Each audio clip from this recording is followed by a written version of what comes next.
Bonjour tout le monde. Nous allons parler de l'histoire d'Abraham quand il a offert son fils unique, Isaac, sur l'autel. Abraham est appelé l'ami de Dieu. Dans Jacques 23, ça dit qu'il a été appelé ami parce qu'il a cru en Dieu.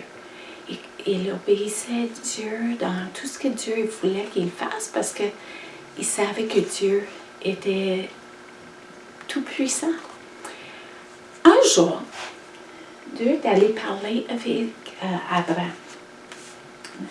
Et puis, il a dit à Abraham, dans Genèse, chapitre 12, il a dit à Abraham, va-t'en de ton pays, de ta patrie et de la maison de ton père dans le pays que je te montrerai. Ça voulait dire de partir de chez son père, de la place où il était habitué à vivre, pour s'en aller dans une place qu'il ne connaissait même pas. Il ne savait même pas où il s'en allait. Dieu lui a demandé ça. Dieu a dit qu'il allait le montrer où aller. Il croyait en Dieu. Pas de question. Donc, il est allé voir sa femme, puis il a dit, Sarah, Dieu m'a demandé de partir d'ici, loin de tout, dans un pays où lui, il va nous montrer. Donc, on va se préparer. Et puis, ça voulait dire beaucoup de préparation, parce que Abraham était riche. Il avait beaucoup de chèvres, d'ânes, de chameaux, de brebis, d'ânes, beaucoup de serviteurs aussi pour s'occuper de tous ces animaux-là. Puis, il leur a dit qu'il fallait préparer. Et ça veut dire les tentes, parce qu'il restait dans des tentes, et avec tous ses serviteurs, tous ses animaux, sa femme et Lot, son neveu, ils sont partis en voyage. Ils préparaient tous les animaux pour s'en aller. Et puis, montaient les tentes. Ils se préparaient pour partir avec les serviteurs qui s'occupaient des animaux en chemin, là. Et Abraham était prêt pour s'en aller en voyage. Tout était chargé sur les chameaux. Et voilà, le voyage commençait. Puis ils s'en allaient d'une place à l'autre. Finalement, ils ont trouvé une place que Dieu il avait dirigée dans le pays de Canaan. Et puis, ils sont arrivés. Ils étaient contents. Ils avaient trouvé une très, très, très belle place. Et cette place-là avait beaucoup d'herbes, parce que ça prend de l'herbe et l'eau pour les animaux. Ils ont monté leur tente. Ils ont monté leur tente. Et puis, Abraham était là, avec les animaux, avec tout le monde. Et puis, ils étaient tout contents, enchantés de cette nouvelle place.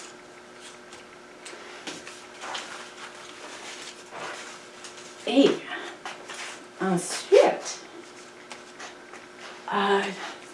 Dieu avait dit une autre chose après qu'il leur a dit de partir. Dans Genèse 12, verset 2, ça dit, je ferai de toi une grande nation et je te bénirai. Je rendrai ton nom grand et tu seras une source de bénédiction. Oh my! Ça, c'est un problème. Sarah, la femme d'Abraham, et Abraham, il n'avait pas d'enfant. En plus, là, Sarah était stérile. Ça veut dire qu'elle ne pouvait pas avoir de bébé. comment est-ce qu'il allait avoir le bébé. Mais Dieu a promis. Il a dit que Dieu fera une grande nation d'Abraham. Donc, Dieu leur a promis un fils. Imaginez ça. Abraham avait 75 ans. Sarah avait 65 ans. D'avoir un bébé, ouf! Imaginez vos grands-parents ou vos arrière-grands-parents avoir un bébé. Ce serait comme bizarre, hein? Mais en plus, là, Dieu les a fait attendre 25 ans pour avoir le bébé.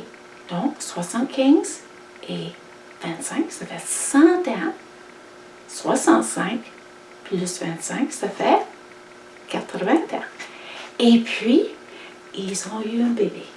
Ils ont eu un beau bébé garçon qui s'appelait, ils l'ont nommé Isaac. Ça veut dire rire. Dieu les a fait rire. Et puis, Sarah a dit, quiconque l'apprendra rira de moi. Parce que pour nous, comme humains, comme personne, c'est impossible que quelque chose de même arrivera. Mais pour Dieu, tout est possible. Puis Isaac, il a grandi. Il a grandi en vivant dans les tentes, en s'occupant des animaux avec les serviteurs, hein, parce que ça faisait partie de sa job aussi, d'aider son papa. Puis son papa lui montrait beaucoup de choses à faire. Puis Isaac apprenait à vivre. Il apprenait que Abraham, son père, aimait Dieu. Et puis, il a appris à adorer Dieu comme son père. Et comment faire des sacrifices pour demander le pardon des péchés. Parce que Dieu est parfait, il est saint. Et il ne peut pas regarder le péché. Il ne peut pas tolérer les péchés. Et normalement, quand on commet un péché, ça voulait dire qu'on allait mourir. Donc, il offrait des sacrifices pour demander pardon à Dieu pour leurs péchés. Et puis, Isaac apprenait comment bâtir des autels avec des pierres, avec du bois, un animal qu'il allait tuer pour que le sang soit la partie pour laver les péchés. Et ensuite, il brûlait tout l'autel avec le bois et l'animal. Un jour, Dieu est allé parler avec Abraham. Il a dit, ton fils, ton unique, celui que tu aimes, Isaac, le fils de ta promesse, je veux que tu l'offres en sacrifice à moi. Tu vas aller dans les montagnes de Moriah, puis tu vas offrir ton fils unique comme sacrifice. Ouf! Il n'a pas posé de questions. Mais quelle épreuve! Il n'a pas argumenté et dit, mais Dieu, tu m'as dit que j'allais devenir une grande nation, mais si je n'ai pas de fils, comment est-ce que je vais devenir une grande nation? Pas de fils, pas de grande nation, c'est logique. Non, il n'a même pas argumenté. Il n'a même pas posé de questions. Il savait que Dieu l'aimait. Il savait que Isaac était le fils de la promesse. Et il faisait confiance en Dieu. Donc, tout le matin, le lendemain matin, Abraham, Isaac et 2 serviteurs sont préparés pour aller en voyage. J'imagine que Sarah préparait la nourriture parce que c'était un voyage de 3 jours pour aller dans les montagnes de Moriah qui est autour de Jérusalem. Et puis, eux autres, ils ont coupé du bois pour le sacrifice. Ils ont préparé des choses pour dormir en chemin. Et ils s'en allaient pour prendre le voyage. Bien. Et il marchait les 2 jours, rendu au 3e jour, à la 3e journée, là, il était rendu, il voyait la montagne que Dieu voulait qu'il monte pour offrir le sacrifice. Et Abraham a parlé au serviteur. Il a dit, serviteur, je veux que vous restiez ici. Nous, Isaac et Abraham, nous allons adorer Dieu. Nous allons revenir. Nous reviendrons. Et puis, Dieu avait promis un fils pour accomplir la promesse et d'une grande nation à travers Abraham.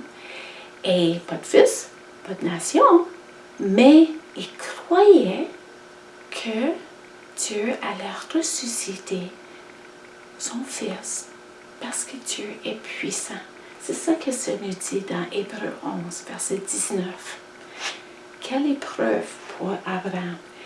Il a dû avoir le cœur lourd, mais il a fait ce que Dieu lui a demandé de faire. Lui, puis Isaac, ont continué sur la montagne. Il a mis le bois sur le dos d'Isaac. Abraham avait le couteau et le feu. Et il s'en allait monter la montagne pour bâtir l'autel, pour adorer Dieu. Et puis, qu'est-ce qui est arrivé là? À un moment donné, Isaac s'est mis à penser, c'est où l'agneau? Ah, Abraham a dit, Dieu, il va pourvoir. Il a eu la foi en Dieu, la confiance en Dieu. Et ça prenait du courage parce que il avait l'air triste, hein? Avec le couteau en main, il savait que Dieu lui a demandé d'offrir son fils unique, pour mourir sur l'autel. Et puis, il a continué. Et peux-tu imaginer? Ils sont arrivés à la place, ils ont bâti l'autel avec des pierres, ils ont mis le bois dessus. Abraham parlait avec son fils. Imaginez la conversation entre Abraham et son fils. Mon fils, tu sais que je t'aime. Oh oui, papa, mais je sais que tu aimes Dieu encore plus. Dieu m'a demandé quelque chose vraiment difficile, mais il veut que je t'offre un sacrifice à lui. On peut lui faire confiance. Il va pourvoir. Il faut que j'obéisse à Dieu. Puis Abraham a attaché son fils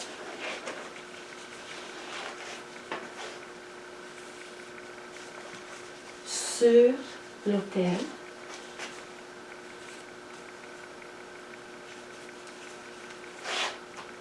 Isaac n'a pas refusé, n'a pas posé de questions.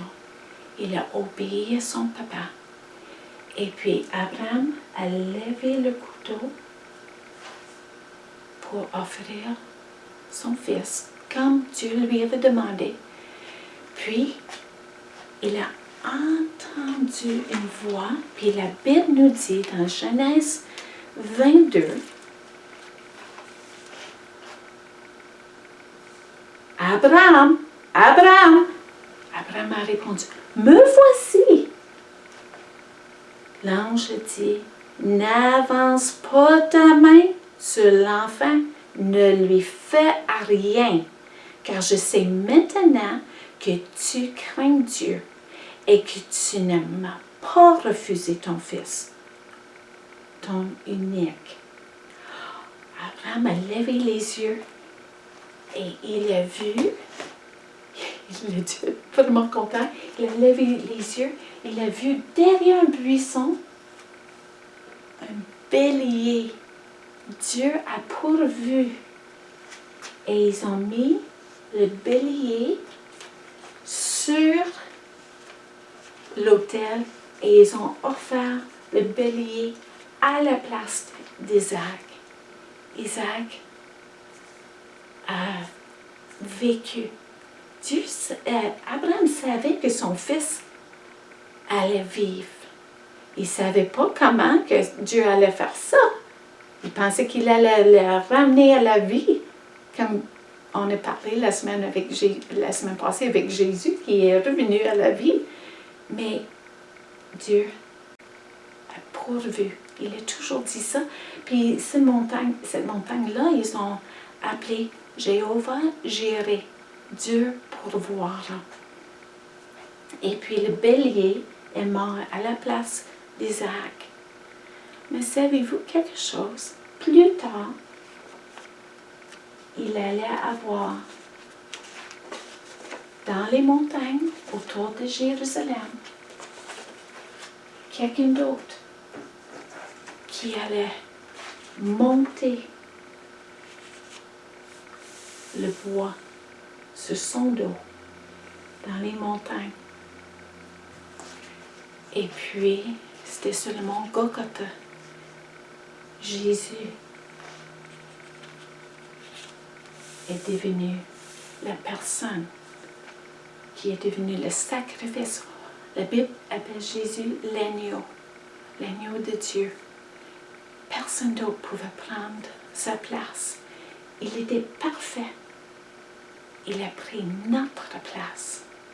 C'était le seul qui pouvait prendre notre place pour mourir sur la croix, pour verser son sang, pour laver nos péchés. Il n'était pas mort pour ses péchés parce qu'il était parfait, mais il est mort pour nos péchés, pour mes péchés, pour tes péchés. Jean 3,16 nous dit, vous le connaissez bien ce verset-là, car Dieu a tant aimé le monde qu'il a donné son Fils unique, afin que quiconque croit en lui ne périsse point, mais qu'il ait la vie éternelle. Dieu a donné son Fils unique, son seul Fils, pour mourir sur la croix pour nos péchés. Si on croit en Jésus, on peut avoir la vie éternelle. C'est ça que le verset dit. Est-ce que toi, tu veux demander pardon pour tes péchés? Est-ce que toi, tu veux recevoir Jésus comme ton sauveur de tes péchés? Et un jour, vous pourrez aller le voir au ciel. Vous allez avoir la vie éternelle. Mais premièrement, il faut demander pardon de tes péchés.